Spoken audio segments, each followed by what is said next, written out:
when I was 9, my sister said she wanted to get a guitar, and I was like, I mean, I'm down. You want to go halfsies on a guitar? So by the time we got around to actually getting it, she didn't really want a guitar anymore, so I ended up getting a guitar for myself, and I just wanted to be the next Jimmy Page, Jimi Hendrix, Eric Clapton. I got a guitar and learned all that I could about those people. Through interviews, I saw that they were all saying that if you really wanted to know what they were about, you shouldn't come through the front door and just look at what they were doing. They were just inspired by the old blues. They would take the same exact riffs and just speed them up, make them louder with the new technology that they had. So I just sat down and said, what would a blues player, no matter what time period, what would they do if they sat down with today's technology?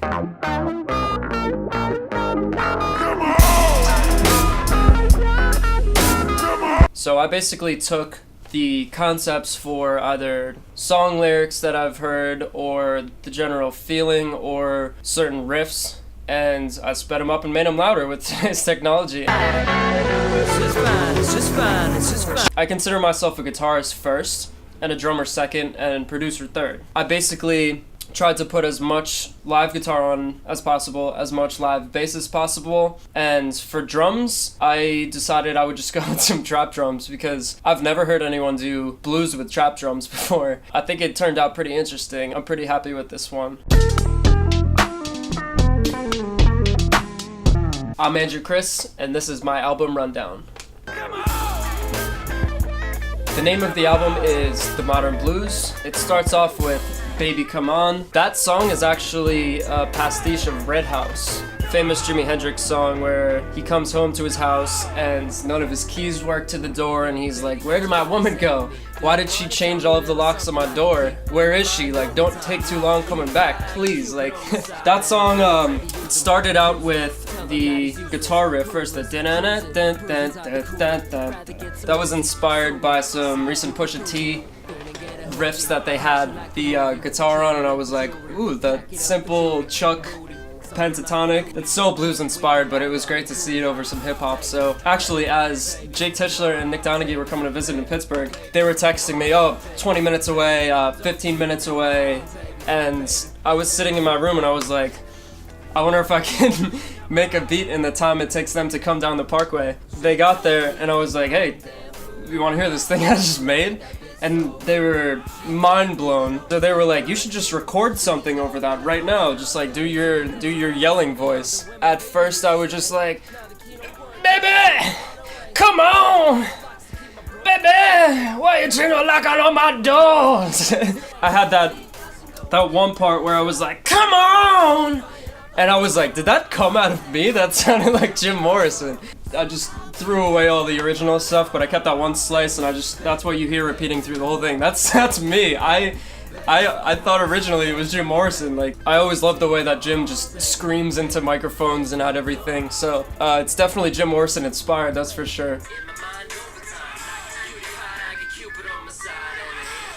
My favorite lyric from that song is about Cupid. Baby, what you gotta say to me? Do you wanna tell me a little something I could keep in my mind's overtime? Like cutie pie, I got Cupid on my side and I ain't afraid to use him, abuse him, tell him that he's useless, ruthless. Savage bars. The middle part where it's like, she told me to make my own damn food. What did I do to make that bitch so rude? That's pretty inspired by some Childish Gambino off of his last album. He has a lot of times where the choruses will just break down into the main riff and he'll kind of follow it along, and I think that's a pretty bluesy thing to do, so I thought it fit well in that. Track number 2 is Heavy Set. I think that one is the toughest of all of them. I tend to usually put what I think is the best song at second. It's not intentional, it just seems to happen that way. That song started with the guitar and just some chords, and then I added the second layer of the do, and then the bass I put on. I tried to do some like swankiness, kind of like Isaiah Rashad style triplets, where it's like boom, boom, boom, After that, I added some drums, recorded the lyrics, and that song's really, really tough. I think I broke my voice after recording that the first session, so I had to go back. I definitely kept some of the originals though. You could hear my voice starting to crack a little bit in there because I literally shredded my vocal cords, but I think it was worth it. Track 3 is Italic. Italic is probably the most lyrically complex song I've ever written. I actually made that the day that XXXTentacion and Jimi were shot. Like 20 minutes after each other, I found out. Immediately, I was about to make music anyway, so I sat down and I was like, there's some crazy shit going on. I studied media theory in college. It's easy to see trends, especially in anything involving communication. It's how it's spread over Twitter, the news of them. It's weird because life itself is defined by procrastinating death, and all these issues that are going on, it's so easy to procrastinate it with our means of communication. Someone who their whole paycheck is coming in from being able to deliver a message to someone, they need that message for people to view it, you know? So if there's potential saturation for their channel, then they're gonna eat it all up, talk about it, and it's gonna be talked about all over the news that week. Once the eyeballs are gone, no more eyeballs to be taken, there's no communication. And it's not an easy fix because now we have procrastination. But as I said, life itself is defined by procrastination. The whole song starts and I say, but that's all we ever seem to do, but that's all I ever came to do. And that's saying like, yeah, all we seem to do is procrastinate, but at the same time, that's all we're here to do in the first place is to procrastinate at least death itself. To fix the problems, it's understanding that you're procrastinating something, you know, and you need to acknowledge that the procrastination is there and the way that our media channels work and how news spreads. And then once the issue isn't saturating all the channels, there's really not as much communication there and people aren't thinking about it, you know? No more eyeballs to be taken, no communication, not an easy fix now, procrastination. That song too, I started at maybe 3 a.m., right? I recorded the bass first, I think, and then the guitar. That guitar part, I cannot play right now. Literally, I played it in such like a sloppy way that I don't know how I did it. I literally cannot even play it to this day. I tried to sit down to do it, I can't do it because it's not how I play. So it's cool that I was able to record something that wasn't normal, you know?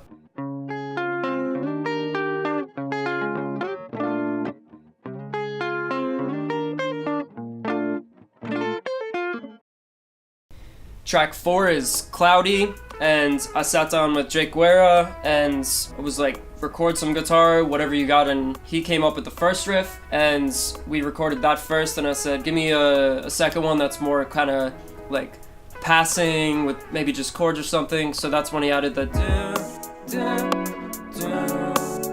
and I just put those together, arranged them up, and built the beat around that. A lot of the times I'll either think of lyrics in the shower when I'm putting away laundry, and that time I was putting away laundry and I heard that beat come on and I was like, ooh, I know you feeling me, and I know I'm feeling you, and I know I'll make it go, ah. And then it came to be the rest of the song. That song's really funky. Like, seriously, that one's a bop. Yeah, once I was done with most of the album, I just sat down for maybe an hour or two and had all my pedals set up and a guitar, and I just recorded as much jamming stuff as possible. I was just ripping and having a great time, you know. Since the whole album was based upon kind of like live instrumentation, and I've always seen myself as a guitarist, I really wanted to hit the point home that I'm a guitarist, you know. So fitting in my opinion, because it's all these songs that are such a weird mix with like trap drums and blues lyrics and rapping at the same time, and then the song ends and then it just starts like a face melting blues solo, you know? I think it's pretty cool. Track 5 is called Older. That started with bass first, and then I added the chords on top. I really wanted to just keep it kind of chill, and since the beginning of the album goes pretty intensely, I thought this was a good part to kind of reflect a bit. The whole song is about how when you get older, you're looking back and you're like, man, I'm getting older. Look at all these vultures around me. Like, once you're really thrown into the pool of everyone just trying to sustain their own life, it's interesting to see how people function in it. And then seeing myself function and reflecting on that, I thought it was an interesting source for lyrics. When I stay awake, laying there I hesitate, in dreams broken wide open. That came from not being able to sleep and just thinking about stuff. And when you're younger, you have all these aspirations, especially for music and anything creative. You always picture it in your head, you know? And I was thinking like, wow, I used to imagine these and now I'm there and those dreams are just broken wide open, you know? And it's a play also on the fact that I'm not sleeping, but I'm somehow still dreaming because I'm thinking of the dreams that I've thought of, and they're broken wide open because I'm awake and I'm able to think about all of it. I think Older is probably going to be the most underrated song on the album, just because the bass line itself is ridiculous. Like, that's my favorite part for sure. The drums are super simple and the song is very well layered for vocals. I think it's really nice to listen to and gets stuck in my head all the time. So track number 6 is When I Wake. I thought it was fitting to put right after Older. So Older is me not being able to sleep thinking about stuff, and then When I Wake is all about like the next morning. This song is another one that's really well layered for vocals. I think I have 4 tracks at all times, and I have like 2 main ones, a low one, and a higher one, all serving kind of different purposes. But when I record, I always try to layer them right as I'm doing it. I've found that if you record them and then just try to like throw them together, it doesn't really work as cohesively. But Older and When I Wake are great examples of being able to do them all at once. That song's also interesting because it's talking about carrying dreams into reality, and it's kind of continuing on the concept of before, where I was thinking about dreams and then how I'm there now. Even just on the day-to-day, we always get these ideas in our head, right? And you can either choose to let them stay in your head and slowly pursue them, or you could do everything in your power to turn it into reality, you know? That song's a good transition because it's all about, like, the beginning of the album's all talking about making changes around you and adapting to them, coming up with ideas, and making dreams happen. So that one is interesting because it's talking about making dreams into reality, but it's so romantic of a song that it's more so reflecting on something that might be going on already, looking at that as a thing that's kind of becoming a reality itself. And if you think back, there are all these moments where you're thinking about those moments before they happen, and you might not even know it. One of my favorite parts of that song too is the chord progression of the guitar. So I started out with like a E major 7th, B major 7th, and then I threw in some diminished stuff. When I first was playing around with it, I was like, I don't think this will work, but I found a cycle where it did work, and I was like, ooh, this is really interesting over this bass line. I went back and re-recorded the bass moving around a lot, and that song's a really interesting example of messing with like a walking bass where it's not just walking around and like doon doon doon doon, it's like doo doo doo doo doo doo doo doo, bum bum, and it holds notes too. It's a great mix. I love that song. The next song is called Bad Bad, and that started with SARIA'S song, the cover by Bad Bad Not Good. I just took the very beginning, chopped it up, and made a completely new melody out of it. I just have always loved the tone of that piano in that, and it's just so beautiful of a sound, and the way he like holds the notes and you can hear the room, and it doesn't really matter if it's perfectly mixed or anything, you know, you're still gonna listen to the song. If it's a good song over like a great mix, you're always gonna pick a better song over like a shitty song that was well mixed, you know. Honestly might add to the effect of it. So I added the drums, and I think the day that I made that, JC, Isaiah Small, came over and I showed him it, and he was like, ooh, this is really nice. Shouts out to Bad Bad Not Good, what's up? I love you guys. And JC did his part first, and then I kind of reflected on what he put on, and I tried to add something complimentary, and that song goes hard. I can't wait to play that live, seriously. The parts where he said, put that shit in reverse and restart the bitch, I just chopped up that little part, brought it into Ableton, did some format stuff for a tape deck stop. Yeah, that song is pretty tough though. I love that one too. You're gonna hear me say that for most of them. Yeah, and that interlude at the end, that's an echo just slams wide open with the feedback. And I used to sit in my basement for hours and just play with the physical delay pedal. And they're so fun. You hear it too, where I turn it all the way up and then I just slap it back and you could hear it like.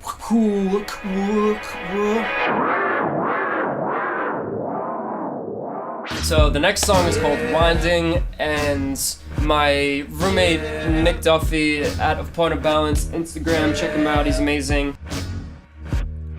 I came home one day and he just made a beat on my computer and I was like, what the hell, like this is good. So he sampled Bright Lights by Gary Clark Jr. and 5 to 1 by The Doors. Immediately I was like, this is perfect, this has a great mix of like bluesy stuff, you could hear the room in both of those songs, and immediately I was just like, yeah. Yeah. And then the vocal effect is mostly inspired by the first Black Keys album, The Big Come Up. Dan uses a lot of bullet mics on that, and it's super distorted, but it sounds so fitting for the song, you know? Immediately when I heard that, I knew I wanted to mess around with some tremolo, because in the past, every time I've used tremolo, I'm like, wow, this is so interesting of a sound, I want to use this more. And every single time I use it, other people are like, that's a very interesting effect, I don't hear many people do that. And automating in the speed change, that's, I think, where it's really fitting. I slow it down when I hold notes and then like speed it up at the ends.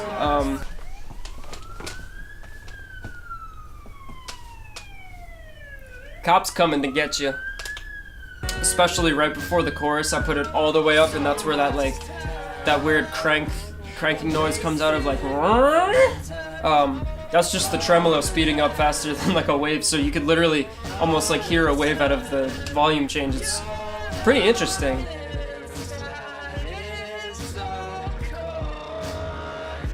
What's next? Oh, one moment, please. The next one is called Bank Account Blues, and that started just as an instrumental called Attitude, where I sat down and I really just tried to have fun with it. Most of my songs just start out as me just trying to have fun. That one was super fun because I just started out with the rhythm guitar, added the bass and drums, and then I just soloed over it. That song about just cut in half how long it was, so when it starts to fade out, there's still another minute and a half or so. And then I sampled the Trailer Park Boys intro at the end, and you hear Ricky calling Julian about working that night, and I think that's super fitting for this album. It's also hilarious, and I've always loved the intro to that, just the sample of the piano with the super soft drums over it, and the visuals that they put in the beginning of it is just perfect. That whole show was pretty bluesy if you think about it, just people in shitty situations trying to figure it out and not really being able to. Yeah, that song was super fun to make. I'm glad that one got on there. Times Are Harder Than Been Before is one of my favorites off this too. I sat down and purposely tried to make something super bluesy. I was like, Nick, what should we sample? I don't know, Marvin Gaye. Heard it through the grapevine and I sampled his little yeah that you hear throughout, and then the rest of the sample is from Skip James, and I always loved Skip because he was a huge influence on Cream and Eric Clapton in particular. He made like I'm So Glad and a few others that they covered. That was always just a name that I heard so much, and he's an interesting mix between like the British Invasion and Robert Johnson, where he's playing an acoustic guitar and singing just like Robert Johnson, but he's writing more like the British Invasion would. So yeah, I took that and I just tried to write lyrics as if I was Skip James today, trying to do stuff and then realizing that there's certain barriers that you have to hit and push through. Times is harder than been before, situations I underscore, that never went to the depths before, and now I'm drowning in sweat, my lord. Yeah, another thing too is that song I took the stuttering that you can find in like My Generation, a few other songs where it's like people trying to push us down. I always thought that was great, and people don't really do that anymore, so I thought that was a great thing to add in there. And now I'm drowning in sweat, my lord. Next, what do we got? Come on, the fuck. So the next one is Lost Angel. That obviously started off with the Jim Morrison sample. I had an acapella version of LA Woman. I always just love the with a little girl in a Hollywood bungalow. Are you a lucky little lady in the city of light? Or just another lost angel sitting at night?